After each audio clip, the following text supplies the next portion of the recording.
All right, so this looks kind of like a mess here, but we have the original um, circuit for the potentiometer here.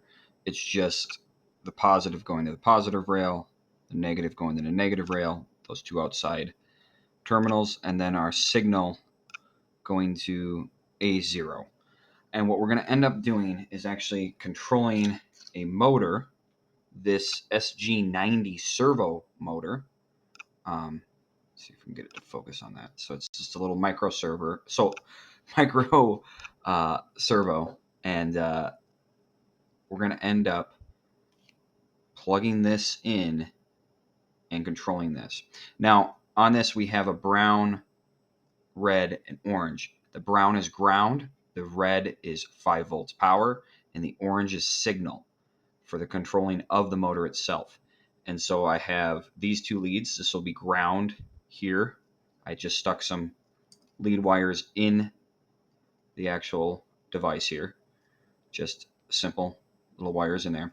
And just be careful putting them in. And then we're going to send this one into ground. We're going to send the red into 5 volts power. What's the red wire? And the orange, in this, we're not using pulse width modulation. We can stick it in any digital pin. So it could be 9, it could be 8. In this case, I am just going to stick it, in 6. It really doesn't matter. I'm just going to put it in 6 and call it a day.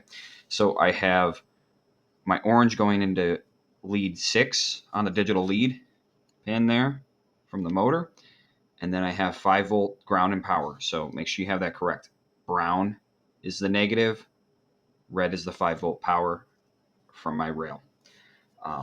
So just give you a simple overview of that there. All right. So we're going to move on here and we're going to do some programming for this. I'm going to end up just sticking on this guy right here so you can see where that is actually moving when we actually go back to the coding. So simple circuit, our original potentiometer circuit with just lead 6 and some power to our servo motor. Okay, so we have this old sketch pulled up here. I'm just going to go File, New Sketch, start new here with just our basic setup and void loop. I'm going to typically do our couple enters there, get our basic title, comments, everything up there. So just starting here, we're taking in that 10K potentiometer. We're using A0, 5 volts ground, and pin 6. And we're going to read in the potentiometer on A0, and we're going to map that 0 to 1023, and we're going to map it to an angle on a servo motor. And that's all we're going to do with this code. Just basic code. To start with, I'm going to hit File, Save As, so we can continue to save this. And I'm just going to call this SG90 underscore potentiometer, and to save that. And we can get into it. So to start with, we're going to actually do our first library. We're going to bring in our first library. And typically, this library is included when you actually download Arduino IDE. And I've shown this in other videos that you could do this. It's hashtag include and not a header. We're going to include. Where is it? Why am I blanking? Oh, it's right here. Hashtag include. It should work. .h. And I already know I have this installed. You don't have to end it with anything. You just have to just put it just like that as is. And what this does is this loads in a library called Servo. And this Servo helps us bring up a bunch of different callouts. We can bring up functions that we might need. If you do not have this, which you probably do, 90% sure you probably do, it'll just automatically form. If not, you can go to this library manager here, which is just this little button here. and you can type in Servo, and it should come up. You can hit install. You have to be connected to the internet to do this, right? And so obviously I have this installed. It comes installed. I'm just going to install it just in case. But another way you can do that is you can go up into Tools. You can go to Manage Library. So you say Tools, Manage Libraries, and this will come back up. Or to close that and open that. So you just want to have this Servo by Michael and Arduino itself installed. I already had it installed. It already comes pre-installed. You actually don't even have to add it. It doesn't matter. It's installed. But we just want to make sure that's installed. We want to bring that library in. Okay. So once we have that in there, we're going to establish some variables that we might need. And the one variable we know what we have is the potentiometer pin. We're going to call that, again, like we did before, pot pin. And we're going to call that a 0. And then we have the pin for the servo. I'm going to call that servo pin. I'm going to set that equal to 6 and close that.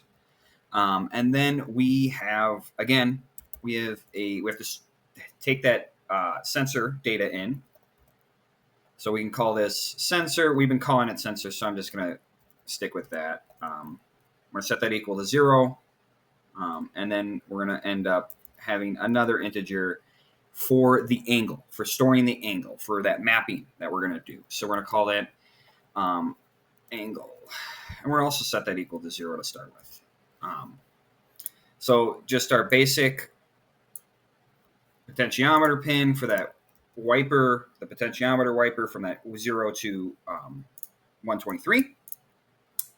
And then we have the variable for storing our sensor data. And then we have the variable for storing our angle. Angle, sorry. And then we have our signal for the signal that we're sending out to pin 6, right? And so that's all we're doing right there. We've established all those. The other thing we have to establish outside of the void loop here, or outside of the setup loop, right? We have to establish a servo. We have to say, hey, we're going to create this object, and we're going to call it, we're going to say, hey, servo space, and I'm going to call this, you can call it anything. You can just call it my servo 1. You could call it my servo 2. If you're controlling multiple of them, you could go my servo 1, my servo 2. Well, we're just controlling one, so we're just going to call it my servo. And we're end up closing that.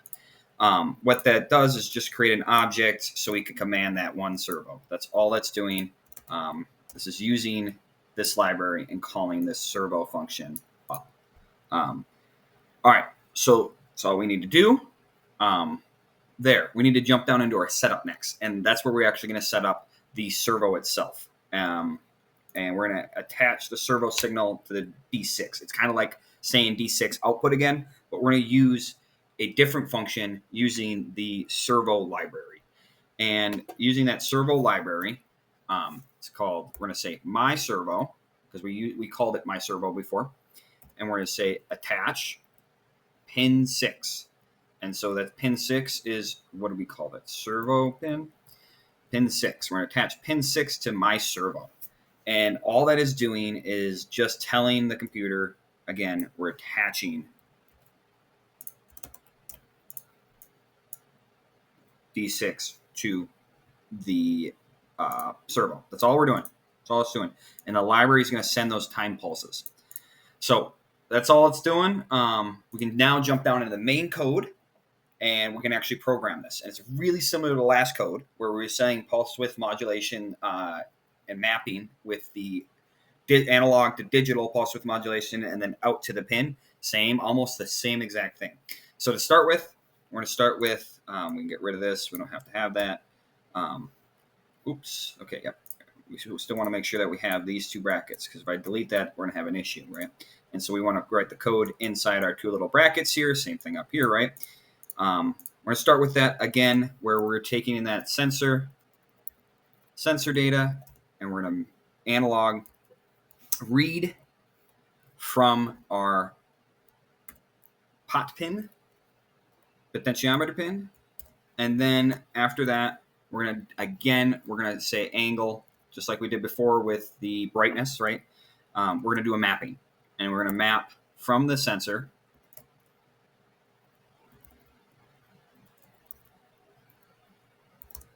that 0 to, what is it, 1023, comma, and you can space this out. Just make sure you got those commas in there. Give yourself some visual right here. And so then we can map that to 180 degrees. So we want this thing to move at 180 degrees when we move our potentiometer, right? And so we can say 0 is 0, and 180 is 123. And so that's all we're mapping there. We can close that once we're done, and we can move on to the next one. And now we have to write to the servo.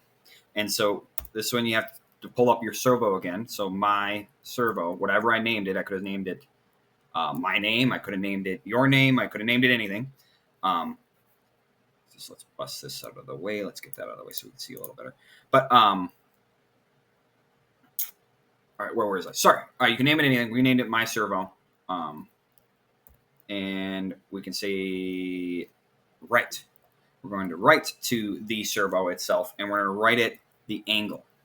We're going to write it that mapping sequence, right? And then we still end up having to close that. And then in this case, we kind of want to delay, actually. We don't want this thing to instantly map to it because it might actually mess up and jitter around. And so in this case, we're going to delay it like 10 milliseconds, right?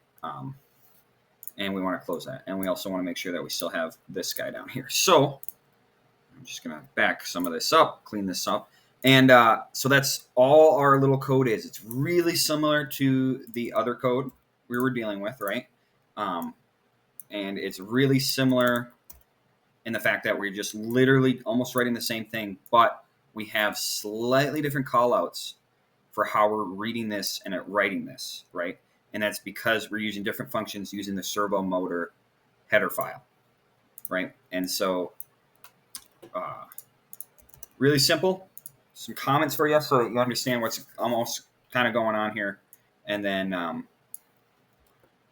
next step here, we'll upload it. So let's go over there and upload. All right, so we have that code. I have it plugged in. I have my comms selected. I'm going to end up uploading this. And it just uploaded. All right, and so now when I turn my potentiometer there, I should see my motor turning.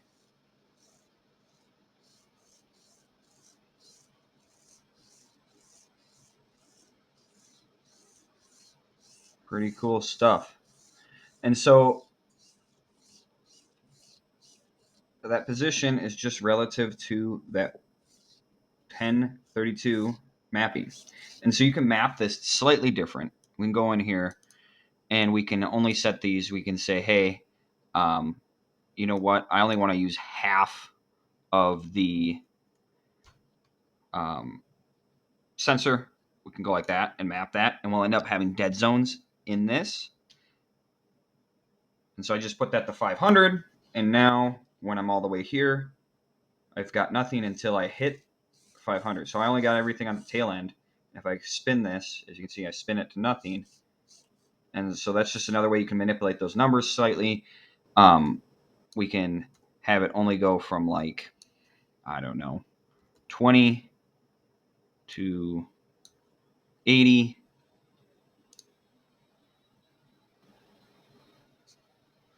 As you see, it jumps to where it needs to at 20 and 80.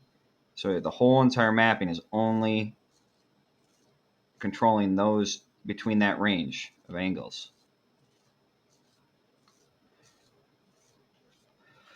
So pretty cool stuff. If you look inside our little motor quick here, it does have a little tiny controller in there, if you can see. And that's kind of what we're using there. And there is just a whole entire gear set with just a little motor, so we can actually get some torque out of this motor. While it has power, it's actually pretty hard to break loose. And The reason why we don't need like a motor controller or a motor driver or an H-bridge is because it actually has a built-in side controller. Just something to note, that if we do control other motors, you can't plug it in just like this. You might need an H-bridge, a motor controller. In this case, this one has one built in. So we'll go from there.